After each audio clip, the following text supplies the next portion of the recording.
श्री सच्चिदानंद सद्गुरु साईनाथ महाराज की जय।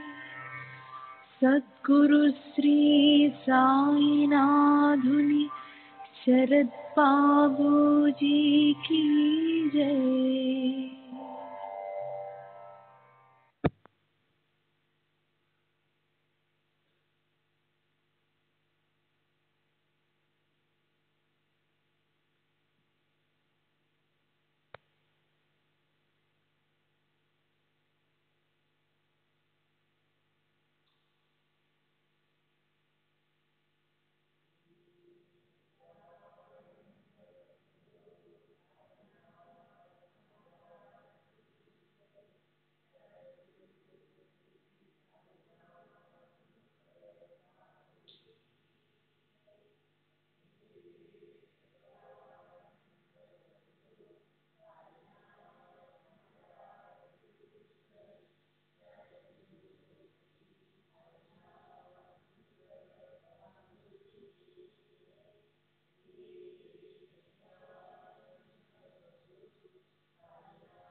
श्री सच्चिदानंद सद्गुरु साईनाथ महाराज की जय। सद्गुरु श्री साईनाथ शरद बाबू जी की जय। శ్రీ సాయినాథాయ నమః.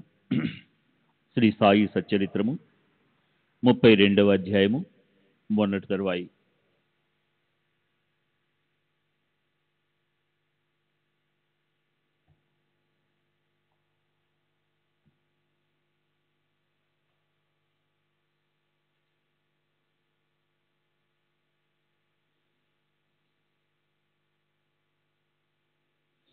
తల్లి పక్షి పిల్ల పక్షులను జాగ్రత్తగా చూచినట్లు నన్ను వారు కాపాడిరి. నన్ను తమ బడిలో చేర్చుకునిది. అది చాలా అందమైన బడి. అక్కడ నేను నా తల్లిదండ్రులను మరచితిని.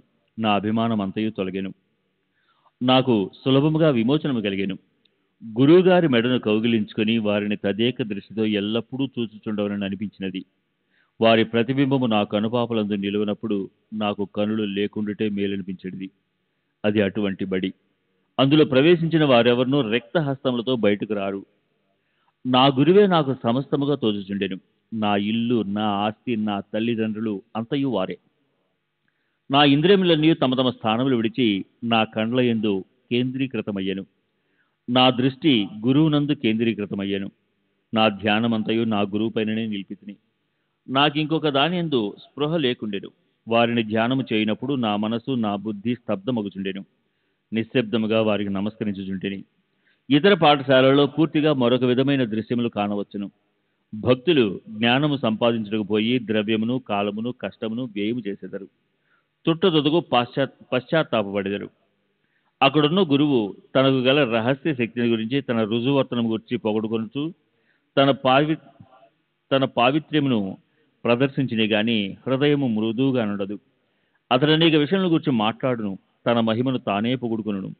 కానీ అతని మాటలు భక్తుల హృదయమందు నాటవు, వారిని ఒప్పింపజేయవు. ఆత్మసాక్షాత్కారం అతనికి తెలియనే తెలియదు. అటువంటి బడులు శిష్యులకేమి మేలు చేయును, వారికేమి లాభము? కానీ పైన పేర్కొన్న గురువు మరొక రకం వారు. వారి కటాక్షమిచే ఎట్టి శ్రమ లేకనే ఆత్మజ్ఞానము దాని మట్టుకది నా యందు ప్రకాశించెను. నేను కోరుకున్నటకు ఏమీ లేకుండెను. సర్వము దాని మట్టుకదియే పగటి ప్రకాశములే బోధపడెను. తల క్రిందుగను కాళ్ళు మీదుగను ఉంచుట వలన కలుగు ఆనందమును గురువుకే తెలియను. నలుగురిలో ఒకడు కర్మఠుడు, అంటే కర్మలైన నమ్మకం గలవాడు.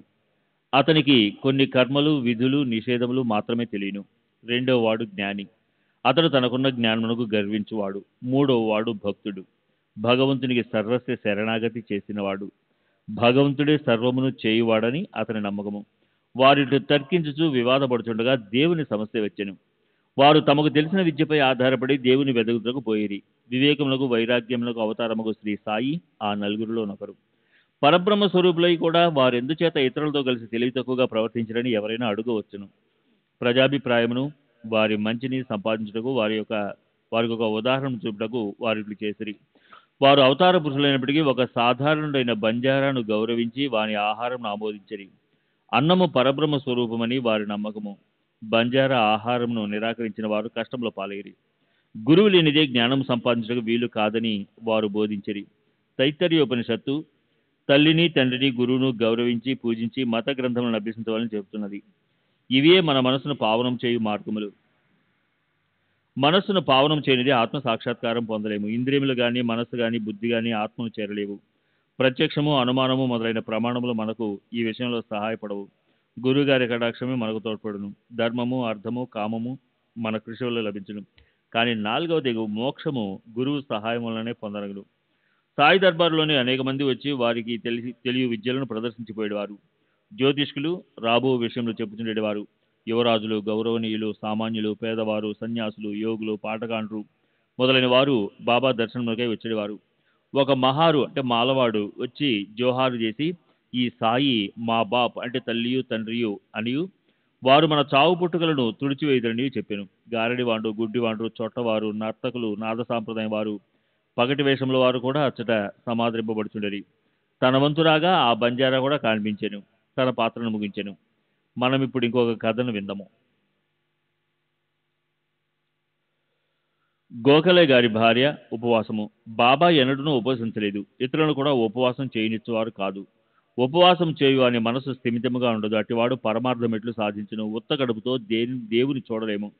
మొట్టమొదట ఆత్మను శాంతింపజేయవలను. కడుపులో తడి కలిగజేయ ఆహారము కానీ, పౌష్టిక శక్తి కానీ లేనప్పుడు భగవంతుని ఏ కళ్ళతో చూడగలము, ఏ నాలుగుతో పొగడగలము, ఏ చెవులతో వారిని వినగలము? వేయేలా మన అవయవములని వారి శక్తిని అవి సంపాదించుకున్నప్పుడు, అవి మంచి స్థితిలో ఉన్నప్పుడే మనము భక్తి మొదలగు సాధనలను ఆచరించి దేవుని చేరగలము. కాబట్టి ఉపవాసం కానీ, మితిమించిన భోజనం కానీ మంచిది కాదు. ఆహారంలో మితి శరీరములకు, మనసునకు కూడా మంచిది. గోఖలే భార్య కానిత్కర్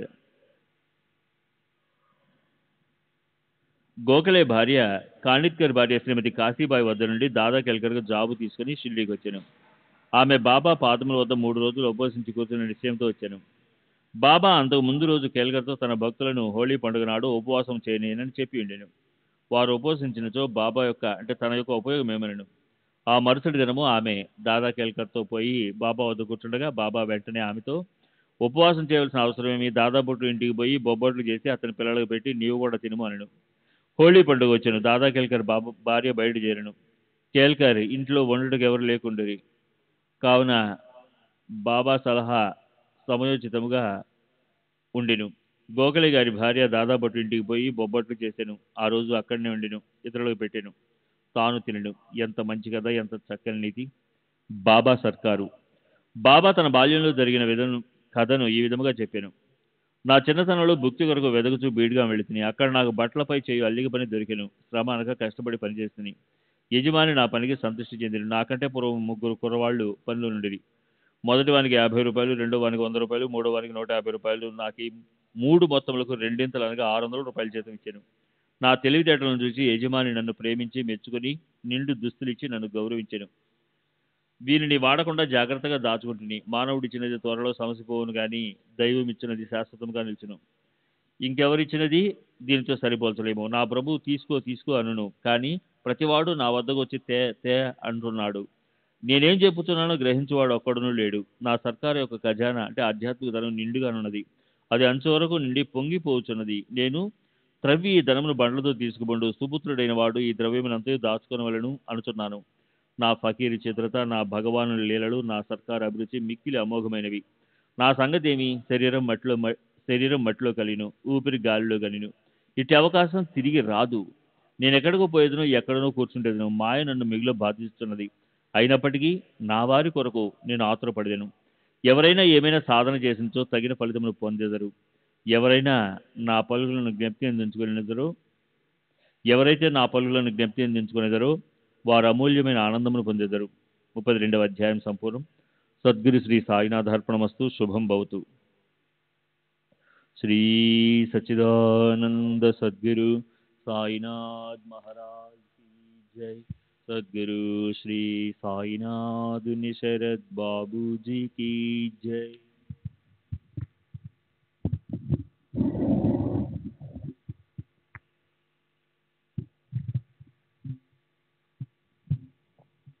శ్రీ సాయినాథాయన మహా. శ్రీ సాయి సచ్చరిత్రము 33వ అధ్యాయము. ఊది మహిమ, తేలుకాటు, ప్లేగ్ జబ్బు, జామేర్ లీలా, నారాయణరావు జబ్బు, బాల్బువా సుతార్, అప్పాసాహెబ్ కులకర్ణి, హరిబావ కర్ణెకు. గత అధ్యాయంలో గురువు మహిమను వర్ణించదమే, ఇందులో ఊది మహిమను వర్ణించదము.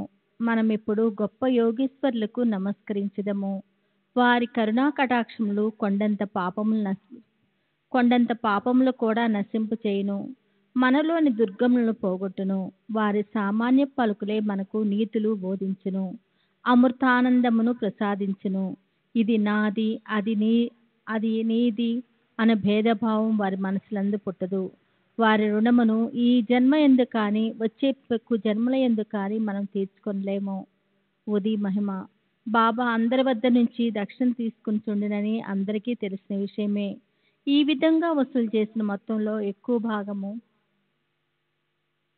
దానం చేసి మిగతా దానితో వంట చెరుకును అంటే కట్టెలను కొనుచుండెను.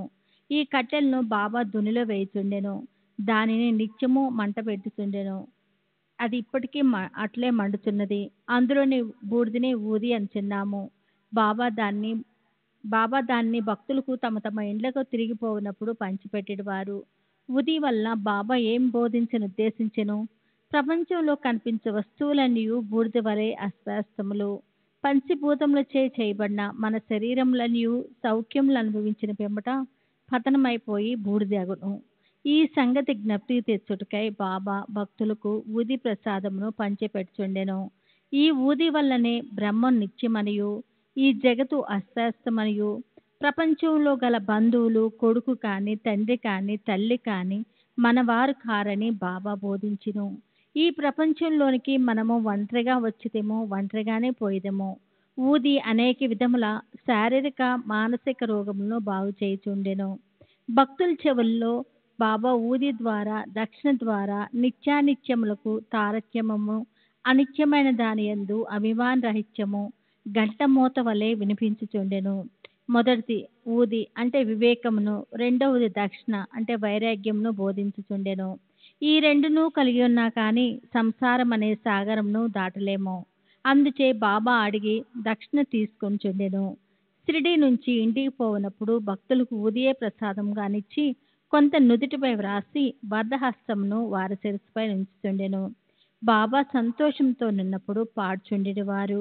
పాటల్లో ఊది గురించి ఒకటి పాడుచుండ్రి.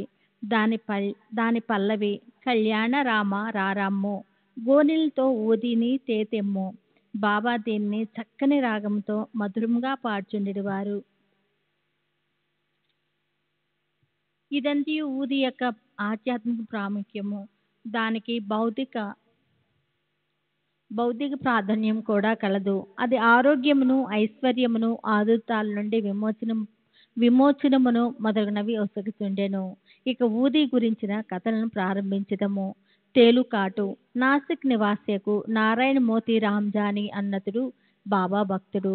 అతడు రామచంద్ర వామన్ మోడ్కను బాబా భక్తుని వద్ద ఉద్యోగం చేయుచుండెను. అతడు ఒకసారి తన తల్లితో షిరిడీకి పోయి బాబాను దర్శించెను. అప్పుడు స్వయంగా బాబా అతడు మోదక్ సేవను మాని తాను సొంతంగా వ్యాపారం పెట్టుకొనవలనని చెప్పెను. కొన్ని దినముల తర్వాత బాబా మాట సత్యమైను. నారాయణ జానీ ఉద్యోగం మాని స్వయంగా ఆనందాశ్రమము అనే హోటల్ పెట్టెను. అది బాగా అభివృద్ధి చెందెను. ఒకసారి ఈ నారాయణరావు స్నేహితునికి తేలు కుట్టెను. దాని బాధ భరింపరానంతగా ఉండెను. అటువంటి విషయాల్లో ఊది బాగా పనిచేయును. నొప్పి ఉన్న చాట ఊదిని రాయవలెను. అందుచే నారాయణరావు ఊది కొరకు వెతికెను. కానీ అది కనిపించలేదు. అతడు బాబా పటం ముందర నిలిచి బాబా సహాయం కోరి బాబా నామజపం చేసి బాబా పటం ముందు రాలిపడిన అగరవత్తి బూడిద చిడికిడి తీసి దాన్నే ఊదిగా భావించి నొప్పి ఉన్న చట రాసెను. అతడు ఊది రాసిన చెయ్యి తీసివేయగానే నొప్పి తగ్గిపోయిను. ఇద్దరు ఆశ్చర్యానందంలో మునిగిరి. ప్లేగు జబ్బు. ఒకనొకప్పుడు బాంద్రాలో నుండి ఒక బాబా భక్తునికి వేరొక గ్రామమునున్న తన కుమార్తె ప్లేగు జ్వరంతో బాధపడుచుండెనని తెలిసెను. అతడు తన వద్ద ఊది లేదనియు కనుక ఊది పంపమని నానాసాహెబ్ చందోర్కర్ గారికి కబురు పంపెను. ఈ వార్త నానాసాహెబ్ టానా రైల్వే స్టేషన్ వద్ద తెలిసెను. అప్పుడు అతడు భార్యతో కూడా కళ్యాణ్ పోవుచుండెను. వారి వద్ద అప్పుడు ఊది లేకుండెను. కావున నానాసాహెబ్ రోడ్డు పైన మట్టిని కొంచెం తీసి సాయినామో జపం చేసి బాబా అనుగ్రహమును అభ్యర్థించి తన భార్య నుదుటిపై వ్రాసెను. ముందు కబురు తెచ్చిన వ్యక్తి ఇదంతయు చూచెను. ఆ భక్తుడు ఇంటికి పోవుసరికి 3 రోజుల నుండి బాధపడుతున్న వాని కూతురు జబ్బు నానాసాహెబ్ తన భార్య నుదుటిపై మట్టిని పూసినప్పటి నుండి తగ్గినని విని మిక్కిలి సంతసించెను. జామేర్ లీలా. 1904-1905 సంవత్సరంన నానాసాహెబ్ చందోర్కరు జామేర్లో మమతారుగా నుండెను. ఇది కాందేశ్ జిల్లాలో షిరిడీకి 100 మైళ్ళ దూరంలో నున్నది. ఆయన కుమార్తె మైనతాయి గర్భిణి, ప్రసవించుటకు సిద్ధముగా నుండెను. ఆమె స్థితి బాగులేకుండెను. ఆమె 2-3 దినముల నుండి ప్రసవ వేదన పడుచుండెను. నానాసాహెబ్ ఔషధములన్నీ వాడెను. కానీ ప్రయోజనం లేకుండెను. అప్పుడు బాబాను దప్తికి తెచ్చుకొని వారి సహాయం వేడెను. షిరిడీలో రామ్గిరి బువా అను సన్యాసి ఉండెను. బాబా అతన్ని బాబుగిరి బువా అనువారు. అతని స్వగ్రామము కాందేశ్లో నుండెను. అతడచ్చట పోవుటకు నిశ్చయించుకొనెను. బాబా అతన్ని పిలిచి మార్గమధ్యమున అంటే జామేర్లో కొంత విశ్రాంతి తీసుకొని నానాసాహెబ్కు ఊదీని హారతి పాటని ఇమ్మనెను. తన వద్ద 2 రూపాయలున్నవనియు అవి జల్గాం వరకు రైలు టికెట్కి సరిపోవుననియు కాబట్టి జల్గాం నుండి జామేర్ పోవుటకు అంటే సుమారు 30 మైళ్ళు ధనం లేదని రామ్గిరి బువా చెప్పెను. అన్నియూ సరిగా అమన్న కాన అతడు కలత చెందనవసరం లేదని బాబా పలికెను. శ్యామాను పిలిచి మాధవ్ అట్కర్ రచించిన హారతి వ్రాయమనెను. హారతి పాటను ఊదీని రామ్గిరి బువాకిచ్చి నానాసాహెబ్కు అందచేయమనెను. బాబా మాటలపై ఆధారపడి రామ్గిరి బువా షిరిడీ విడిచి రాత్రి 2:30 గంటలకు జల్గాం చేరెను. అతడికి చేరినప్పటికీ అతని చెంత 2 అణాలు మాత్రమే ఉండెను. కాబట్టి కష్టదశలో నుండెను. అప్పుడే ఎవరో బాబుగిరి బువా ఎవరో అని కేక వేచుచుండ్రి. బువా అతడికి పోయి తానే అని చెప్పెను. నానాసాహెబ్ పంపించినారని చెప్పుచూ ఆ పంట్రోతు బువాను ఒక చక్కని టాంగా వద్దకు తీసుకుని పోయెను. దానికి 2 మంచి గుర్రములు కట్టియుండెను. ఇద్దరూ అందులో కూర్చుండి బండిని వదిలిరి. టాంగా వేగంగా పోయెను. తెల్లవారుజామున టాంగా ఒక సెలయేరు వద్దకు వచ్చి చేరెను. బండి తోలువాడు గుర్రములను నీళ్లు త్రాగించుటకు తీసుకుపోయెను. బంట్రోతు రామగిరి బోవాను పలహారం చేయమని పలహారపు దినుసులు పెట్టెను. గడ్డము మీసములున్న ఆ బంట్రోతును బట్టలు చూచి రామగిరి బువ అతడు మహమ్మదీయుడని సంశయించి పలహారం తినకుండెను. కాని ఆ బంట్రోతు తాను హిందువుననియు గర్వాల దేశపు క్షత్రియుననియు నానాసాహెబ్ పలహారం పంపిన కాన తినుటికెట్టి సంశయము వలదనెను. అప్పుడిద్దరూ కలిసి పలహారం చేసి బయలుదేరి ఉషకాలం జామేర్ చేరిరి. ఒంటి పోసుకున్నట్టుకు రామగిరి బువ టాంగా దిగి 2-3 నిమిషంలో వచ్చును. తిరిగి వచ్చేసరికి టాంగా కాని టాంగా తోలువాడు కాని బంట్రోతు కాని లేకుండ్రి. బాబుగిరి బువ నోటి వెంట మాట రాకుండెను. దగ్గరున్న కచేరీకి పోయి అడగగా నానాసాహెబ్ ఇంటి వద్దనే ఉన్నట్లు తెలిసెను. అతడు నానాసాహెబ్ గారింటికి వెళ్ళి తాను షిరిడి సాయిబాబా వద్ద నుండి వచ్చినట్లు చెప్పెను. బాబా ఇచ్చిన ఊది హారతి పాట నానాసాహెబ్కి అందజేసెను. మైనతాయి చాలా దుస్థితిలో నుండెను. అందరూ ఆమె గురించి మిగులు ఆందోళన పడుతుండ్రి. నానాసాహెబ్ తన భార్యను పిలిచి ఊది నీళ్లలో కలిపి కుమార్తెకిచ్చి హారతిని పాడమన్రి. బాబా మంచి సమయంలో సహాయం పంపిననుకుండ్రి. కొద్ది నిమిషంలో ప్రసవం సుఖంగా జరిగినని వార్త వచ్చును. గండం గడిచిందని చెప్పిరి. నానాసాహెబ్ గారు టాంగాను నౌకర్ను పలహారములను పంపినందుకు బాబుగిరి బువ ఆయనకు కృతజ్ఞత తెలపగా అతడు మిక్కిలి ఆశ్చర్యపడెను. షిరిడీ నుంచి ఎవరు వచ్చుతున్నది అతనికి తెలియదు కనుక అతడేమీ పంపియుండలేదని చెప్పెను. బీవీ దేవి గారి విషయమై నానాసాహెబ్ చందూర్కర్ కొడుకు బాబురావు చందూర్కర్ను రామగిరి బువాను కలుసుకొని విచారించి సాయిలీలా మ్యాగజైన్లో గొప్ప వ్యాసంను ప్రకటించినారు. బివి నరసింహస్వామి గారు మైనతాయి బాబురావు చందూర్కరు రామగిరి బువాల వాజ్మూలమును సేకరించి భక్తుల అనుభవములు అను గ్రంథంలో 3వ భాగమున ప్రకటించినారు. నారాయణరావు జబ్బు. భక్త నారాయణరావుకు బాబాను 2 సార్లు దర్శనం చేయు భాగ్యం కలిగిను. బాబా సమాధి చెందిన 3 ఏండ్లకు షిరిడీకి పోవాలనుకొనెను. కానీ పోలేకపోయెను. బాబా సమాధి చెందిన 1 సంవత్సరంలో అతడు జబ్బు పడి మిగుల బాధపడుచుండెను. సాధారణ చికిత్సల వలన ప్రయోజనం కలగలేదు. కావున రాత్రింబవళ్ళు బాబాను ధ్యానించెను. ఒకనాడు స్వప్నంలో ఒక దృశ్యంను చూచెను. అందు బాబా అతడిని ఓదార్చి ఇట్లనెను: ఆందోళన పడవద్దు, రేపటి నుంచి బాగవును, వారం రోజుల్లో నడవగలవు. స్వప్నంలో చెప్పిన రీతిగా రోగం వారంలో కుదిరిను. ఇచ్చట మనం ఆలోచించవలసిన విషయం అది. శరీరం ఉన్ననాళ్ళు బాబా బ్రతికింట్రా? శరీరం పోయినది కానా చనిపోయినారా? లేదు, ఎల్లప్పుడూ జీవించి ఉన్నారు. వారు జనన మరణ అతీతులు. ఎవరైతే బాబాను ఒక్కసారి హృదయపూర్వకంగా ప్రేమించదురో వారు ఎక్కడ ఉన్నప్పటికీ ఎట్టి సమయమందు కానీ బాబా నుంచి తగిన జవాబు పొందెదరు. వారెల్లప్పుడూ మన ప్రక్కనే ఉందరు. ఏ రూపంలోనూ భక్తునికి దర్శనమిచ్చి వాని కోరికను నెరవేర్చుదురు. బాలబువా సుతారు. బొంబాయిలో నుండి ప్రముఖ సంకీర్తనాకారుడు బాలబువా సుతారు ఒకసారి షిరిడి వచ్చును. అతడు గొప్ప భక్తుడు. ఎల్లప్పుడూ అతడు భగవద్ధ్యానము భజన ఎందే తత్పరుడై ఉండేవాడు.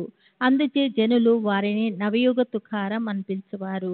వారు బాబాకు నమస్కరించగా, బాబా, నేనితడిని 4 సంవత్సరముల నుండి ఎరుగుదును అన్రి. తాను మొదటిసారిగా ఇప్పుడే షిరిడీకి వచ్చిన వాడగుర్చే బాలబువా ఇదెట్లా సంభవం అనుకొనెను. కానీ త్రివంగా ఆలోచించగా బొంబాయిలో 4 సంవత్సరాల క్రిందట బాబా ఫోటోకు నమస్కరించినట్లు జ్ఞప్తికి వచ్చెను. అతడు బాబా మాటలు ప్రాముఖ్యమును గ్రహించెను. తనలో తానిట్లా అనుకొనెను: యోగులు ఎంతటి సర్వజ్ఞులు, సర్వంతర్యాములు, తమ భక్తులందు వారికి ఎంత ప్రేమ. నేను వారి ఫోటోను చూచుట వారిని స్వయంగా చూసిన దానితో సమానమని నాకు బోధించిరి. అప్పాసాహెబ్ కులకర్ణి. 1917వ సంవత్సరంన అప్పాసాహెబ్ కులకర్ణి వంతు వచ్చెను. అతడు ఠానాకు బదిలీ అయ్యెను. బాలాసాహెబ్ బాటే అతనికి బాబా ఫోటో ఇచ్చి ఉండెను. అతడు దాన్ని జాగ్రత్తగా పూజించుచుండెను. పువ్వులు, చందనము, నైవేద్యము బాబాకు నిత్యం అర్పించుచు బాబాను చూడవలని మిగులు కాంక్షించుచుండెను. ఈ సందర్భమున బాబా పటమును మనపూర్వకంగా చూచినచో బాబాను ప్రత్యక్షంగా చూచిన దానితో సమానమే అని చెప్పవచ్చును. అంటే దీనికి నిదర్శనము పైన చెప్పబడిన కథ. కులకర్ణి ఠానాలో ఉండగా భీవండి పర్యటనకు పోవలసి వచ్చెను. ఒక వారం రోజుల లోపల తిరిగి వచ్చుటకు అవకాశం లేకుండెను. అతడు లేనప్పుడు 3వ రోజున ఈ దిగువ ఆశ్చర్యకరమైన సంగతి జరిగెను. మధ్యాహ్నం 12 గంటలకు ఒక పకీరు అప్పా కులకర్ణి ఇంటికి వచ్చెను. వారి ముఖ లక్షణములు సాయిబాబా ముఖ లక్షణంతో సరిపోయెను. కులకర్ణి గారి భార్య బిడ్డలు వారు షిరిడి సాయిబాబా గారా అని అడిగిరి. వారిట్లు చెప్పిరి, లేదు, నేను భగవంతుని సేవకుడును. వారి ఆజ్ఞానుసారము మీ యోగక్షేమములను కనుగొట్టుకు వచ్చితిని. అట్లనుచు దక్షిణ అడిగెను. ఆమె 1 రూపాయి ఇచ్చెను. వారి ఒక చిన్న పొట్లంతో ఊదినిచ్చి దాన్ని పూజలో ఫోటోతో కూడా నుంచుకొని పూజించమన్రి. పిమ్మట ఇల్లు విడిచి వెళ్ళిపోయిరి. ఇక చిత్రమైన సాయలీలను వినుడు. భీమండిలో తన గుర్రము జబ్బు పడగా అప్పాసాహెబ్ తన పర్యటన మానుకొనవలసి వచ్చెను. ఆనాడు సాయంకాలమే అతడు తిరిగి ఇల్లు చేరెను. ఫకీర్ గారి రాక భార్య వల్ల వినెను. ఫకీర్ గారి దర్శనం దొరికినందులకు మిగులు మనోవేదన పొందెను. ఫకీరుకు 1 రూపాయి మాత్రమే దక్షిణగా ఇచ్చుట ఇష్టపడకుండెను. తానే ఇంటి వద్ద నున్నచో 10 రూపాయలు తక్కువ కాకుండా దక్షిణ ఇచ్చిందుననుకొనెను. వెంటనే ఫకీర్ను వెతుకుటకై బయలుదేరెను. మసీదులోను తక్కిన చోట్లను భోజనం చేయకే వారి కొరకు వెతికెను. అతని అన్వేషణ నిష్ఫలమైను. ఇంటికి వచ్చి భోజనం చేసెను. 32వ అధ్యాయంలో ఉత్త కడుపుతో భగవంతుని వెతకరాదని బాబా చెప్పినది చదువరు గమనించవలను. ఆ అప్పా సాహెబ్ ఒక నీతిని నేర్చుకొనెను. భోజనమైన తర్వాత చిత్రే అనే స్నేహితునితో వ్యాఖ్యాలకు బయలుదేరెను. కొంత దూరం పోగా ఎవరో వారి వైపు త్వరగా వచ్చుతున్నట్లు కనిపించెను. వారి ముఖ లక్షణములను బట్టి వారు తన ఇంటికి 12 గంటలకు వచ్చిన వారే అనుకొనెను. వెంటనే ఫకీర్ చేయి దాచి దక్షిణ అడిగెను. అప్పా సాహెబ్ 1 రూపాయి ఇచ్చెను. వారు తిరిగి అడగగా ఇంకనూ 2 రూపాయలు ఇచ్చెను. అప్పటికీ అతడు సంతృప్తి చెందలేదు. అప్పా సాహెబ్ చిత్రే వద్ద నుంచి 3 రూపాయలు తీసుకొని ఫకీర్కి ఇచ్చెను. వారు ఇంకనూ దక్షిణ కావాలన్రి. అప్పా సాహెబ్ వారినింటికి రావాల్సిందిగా వేడుకొనెను. అందరూ ఇల్లు చేరిరి. అప్పా సాహెబ్ వారికి 3 రూపాయలు ఇచ్చెను. మొత్తం 9 రూపాయలు మొట్టెను. అప్పటికి సంతృష్టి చెందక ఫకీరు ఇంకనూ దక్షిణ ఇమ్మనెను. అప్పా సాహెబ్ తన వద్ద 10 రూపాయల నోటు కలదనెను. ఫకీరు దాన్ని పుచ్చుకొని 9 రూపాయలు తిరిగి ఇచ్చివేసి అక్కడి నుంచి వెడలెను. అప్పా సాహెబ్ 10 రూపాయలు ఇచ్చిందనెను కనుక ఆ మొత్తమును తీసుకొని పవిత్రపరిచిన పిమ్మట 9 రూపాయలు ఇచ్చివేసెను. 9 సంఖ్య చాలా ముఖ్యమైనది. ఇది నవవిధ భక్తులను తెలియచేయును. బాబా లక్ష్మీబాయి సింధేకి 9 రూపాయలు సమాధి సమయం అందించిరి. అప్పా సాహెబ్ ఊది పొట్లం విప్పి చూచెను. అందులో పువ్వు రెక్కలు అక్షంతులుండెను. కొంతకాలం పిమ్మట బాబాను షిరిడీలో దర్శించినప్పుడు వారి వెంట్రుక ఒకటి చిక్కెను. అతడు ఊది పొట్లమును వెంట్రుకను ఒక తాయెత్తులో పెట్టి తన దండంపై కట్టుకొనెను. అప్పా సాహెబ్ ఊది ప్రభావంను గ్రహించెను. అతడు మిక్కిలి తెలివైన వాడైనప్పటికీ నెలకు 40 రూపాయలు మాత్రమే జీతం దొరుకుతుండెను. బాబా ఫోటోను ఊదిని పొందిన తర్వాత 40 రూపాయలకి ఎన్నో రెట్లు ఆదాయం వచ్చును. మంచి పలుకుబడియు అధికారము లభించును. ఈ లౌకికమైన కానుకలే కాక దైవభక్తి కూడా ఉద్యోగుచుండెను. కావున బాబా ఊదీని పొందు భాగ్యం కలవారు స్నానం చేసిన పిమ్మట ఊదీని నుదుట రాసుకొని కొంచెం నీటిలో కలిపి బాబా పవిత్రమైన తీర్థంగా భావించి పుచ్చుకొనవలెను. హరిబావు కన్యకు ఠానా జిల్లా తహన గ్రామం నుండి హరిబావు కన్యకన్నతుడు 1917వ సంవత్సరంన గురు పౌర్ణమి నాడు షిరిడీకి వచ్చి బాబాను తగిన లాంఛనములతో పూజించెను. వస్త్రములు దక్షిణ సమర్పించెను. శ్యామ ద్వారా బాబా సెలవు పొంది మసీదు మెట్లు దిగెను. అప్పుడే ఇంకొక రూపాయి బాబాకు దక్షిణ ఇవ్వవలనని తోచి మసీదు మరలా ఎక్కుచుండగా బాబా సెలవు పొందిన పిమ్మట తిరిగి వెనుకకు రారాదని విని ఇంటికి బయలుదేరెను. మార్గమధ్యమున నాసిక్లో కాలారాముని మందిరం ప్రవేశించి దర్శనం చేసుకుని వెలుపులకి వచ్చుచుండగా నరసింహ మహారాజు అనే యోగి తన శిష్యులను పిలిచి లోపల నుండి బయటకు వచ్చి హరిబావు ముంజేతిని పట్టుకొని 'నా రూపాయి నాకివ్వు' అనెను. కన్యకు మిగుల ఆశ్చర్యపడెను. రూపాయిని సంతోషంగా ఇచ్చి సాయిబాబా ఈ విధంగా తానివ్వ నిశ్చయించుకున్న రూపాయిని నరసింహరాజు ద్వారా గ్రహించుకొనెను. యోగీశ్వరులందరూ ఒకటే ఏకాత్మ భావంతో కార్యములనొత్తరని ఈ కథ తెలుపుతున్నది. 33వ అధ్యాయం సంపూర్ణము. సద్గురు శ్రీ సాయినాథార్పణమస్తు. శుభం భవతు. శ్రీ సచ్చిదానంద సద్గురు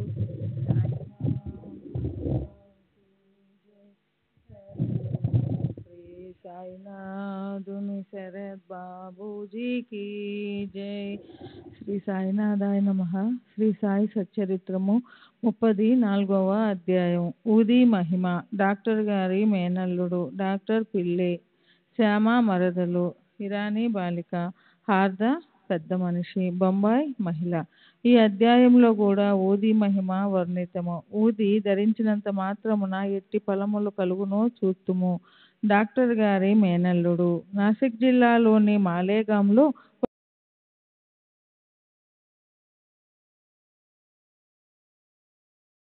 బాధపడుచుండెను. డాక్టర్ గారితో పాటు ఇతర డాక్టర్లు కూడా నయం చేయ ప్రయత్నించిరి. ఆపరేషన్ చేసిరి. కానీ ఏమాత్రం మేలు జరగలేదు. కురవాడు మికుల బాధపడుచుండెను. బంధువులు, స్నేహితులు, తల్లిదండ్రులను దైవ సహాయం కోరమనిరి. షిరిడి సాయిబాబాను చూడమనిరి. వారి దృష్టిచే అనేక కఠిన రోగములు నయమైనని బోధించిరి. తల్లిదండ్రులు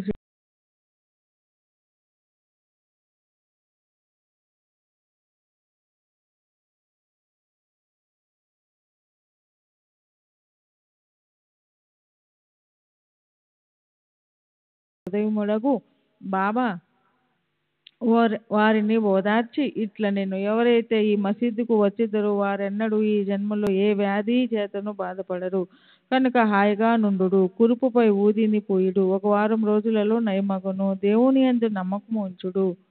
ఇది మసీదు కాదు, ఇది ద్వారావతి. ఎవరైతే ఇందు కాలు మోపెదరో వారు ఆరోగ్యమును ఆనందమును పొందేదరు. వారి కష్టములు గట్టెక్కును. వారు కురవానిని బాబా ముందు కూర్చుండబెట్టిరి. బాబా ఆ కురుపు మీద తన చేతిని త్రిప్పెను. ప్రేమ స్పందమైన చూపులను ప్రసరింపజేసెను. రోగి సంతృష్టి చెందెను. ఊది రాయగా కురుపు నెమ్మదించెను. కొద్ది రోజుల పిమ్మట పూర్తిగా మానిపోయెను. తల్లిదండ్రులు కురవానితో కూడా బాబాకు కృతజ్ఞతలు తెలిపి షిరిడి విడిచిరి. బాబా ఊది ప్రసాదం వల్లను వారి దయా దృష్టి వల్లను రాచకురుపు మానిపోయినందులకు వారు మిగుల సంతసించిరి.